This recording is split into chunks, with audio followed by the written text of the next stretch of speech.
Welcome back to Shining AP 10 TV Mega Event.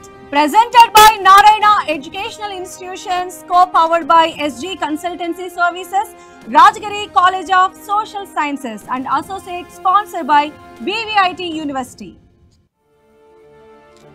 కేంద్ర ప్రభుత్వంతో సత్సంబంధాలు ఆంధ్రప్రదేశ్ అభివృద్ధికి బాటలు వేయటంలో కీలక పాత్ర పోషిస్తున్నాయి. CM Chandrababu, deputy CM Pawan Kalyan, AP BJP chief Purandeswari రాష్ట్ర అభివృద్ధికి కేంద్రం నిధులు సమకూర్చడంలో కీ రోల్ పోషిస్తున్నారు. అమరావతి, పోలవరం, విశాఖ రైల్వే జోన్ ఇలా కేంద్రంలో బీజేపీ నుంచి అందుతున్న సహకారంతో కూటమి సర్కార్ ఏపీని స్వర్ణాంధ్ర 2047 లక్ష్యం వైపు అడుగులు వేయిస్తోంది. సో ఇప్పుడు స్పెషల్ స్టోరీ చూద్దాం.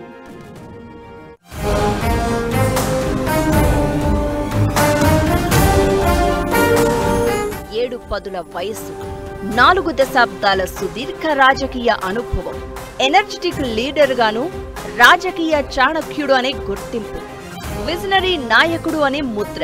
ఇలా ఏపీ సీఎంగా చంద్రబాబు ఇటు రాష్ట్రంలో ముఖ్యమంత్రి హోదాలో పనిచేస్తున్నారు. డైనమిక్ లీడర్ గా జనసేన అధినేత పవన్ కళ్యాణ్ ఏపీ డిప్యూటీ సీఎంగా ఉన్నారు. ఈ ఇద్దరు నేతలు కేంద్రంలోని బీజేపీతో సఖ్యతను మెయింటైన్ చేస్తున్నారు. ఇద్దరు ఎన్డీఏలో కీలక భాగస్వామ్యమున్న పార్టీల అధినేతలుగా మారారు.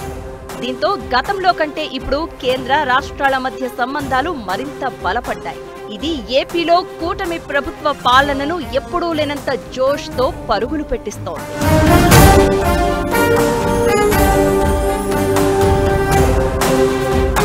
అమరావతి నిర్మాణం కోసం కేంద్రం నుంచి రావాల్సిన నిధులు, పోలవరం జాతీయ ప్రాజెక్టుకు కేంద్రం అందిస్తున్న సాయం, కొత్తగా ఏపీకి వస్తున్న భారీ పరిశ్రమలు, పథకాలలోనూ కేంద్రం చేయూత, ఇలా ఒకటి కాదు రెండు కాదు, ప్రతి అంశంలోనూ ఆంధ్రప్రదేశ్కు కేంద్ర బడ్జెట్లో ప్రాధాన్యత పెరిగింది. దానికి తగినట్లే నిధుల్ని విడుదల చేస్తూ ఏపీలో సంక్షేమం, అభివృద్ధికి సమ్మిళిత భాగస్వామ్యం అందిస్తోంది కేంద్రం.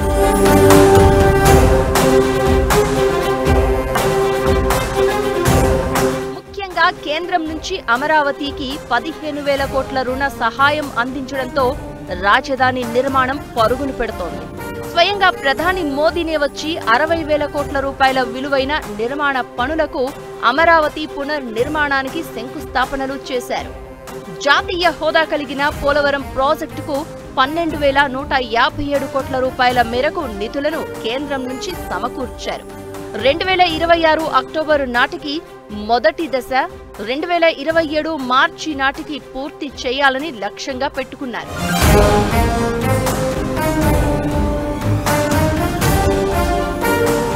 రెండు 2024-25 యూనియన్ బడ్జెట్లో కేంద్రం ఏపీకి ప్రాధాన్యత ఇచ్చింది. ఆంధ్రప్రదేశ్కు 50,000 కోట్ల సహాయం కేంద్రం నుంచి లభించింది. ఇందులో అమరావతి, పోలవరం, విశాఖ స్టీల్ ప్లాంట్ వంటి ప్రాజెక్టులకు నిధుల సమీకరణలు ఉన్నాయి. విశాఖ స్టీల్ ప్లాంట్ కోసం కేంద్రం నుంచి ఆర్థిక మద్దతు అందుతోంది. ఆంధ్రప్రదేశ్ రీఆర్గనైజేషన్ యాక్ట్ 2014 ప్రకారం విశాఖపట్నంలో south Coast railway zone head quarters నిర్మాణానికి 52 ఎకరాల భూమిని కేటాయించారు.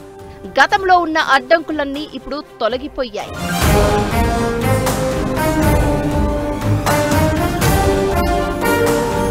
అంతర్జాతీయ పెట్టుబడుల్ని ఏపీకి వచ్చేలా ఆకర్షిస్తోంది. Davos World Economic Forum, deep tech innovation conclave వంటి వేదికల్లో కేంద్రం, రాష్ట్రం మధ్య సఖ్యతతో పెట్టుబడులు ఏపీకి మరలుతున్నాయి. 2025 జనవరిలో దావోస్ వరల్డ్ ఎకనామిక్ ఫోరంలో చంద్రబాబు, బిల్ గేట్స్ మధ్య ఏపీకి సంబంధించిన ఒప్పందాలు జరిగాయి. గూగుల్ క్లౌడ్, పెప్సికో, పెట్రోనాస్ వంటి అంతర్జాతీయ సంస్థలు కేంద్రం చొరవతో ఏపీలో పెట్టుబడులు వెల్లువెత్తుతున్నాయి. AI university, design centre, health care centre for excellence స్థాపనకు ఒప్పందాలు కుదిరాయి. నిప్పాన్ స్టీల్ తో 1,40,000 కోట్ల స్టీల్ ప్రాజెక్ట్, బీపీసీఎల్ తో 60,000 కోట్ల పెట్రోల్ రిఫైనరీ యూనిట్ స్థాపనకు చర్చలు జరిగాయి.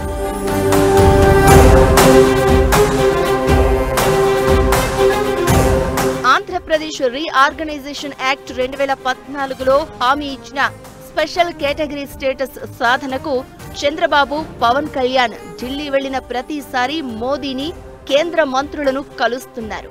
రాష్ట్ర ప్రయోజనాల కోసం కేంద్రం నుంచి నిధులు, పెండింగ్ ప్రాజెక్టులను రాబట్టడానికే ఏకంగా ఎంపీలతో ఒక సమన్వయ కమిటీని వేసింది ఏపీ సర్కార్.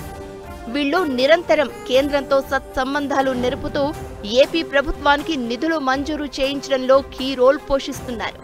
మొత్తానికి Andhra Pradesh CM Chandrababu, deputy CM Pawan Kalyan, AP BJP chief Purandeswari నేతృత్వంలో విజన్ స్వర్ణాంధ్ర 2047 లక్ష్యంగా అడుగులు వేసేందుకు కేంద్రంలోని బీజేపీ కావలసినంత సహకారం అందిస్తూ వస్తోంది.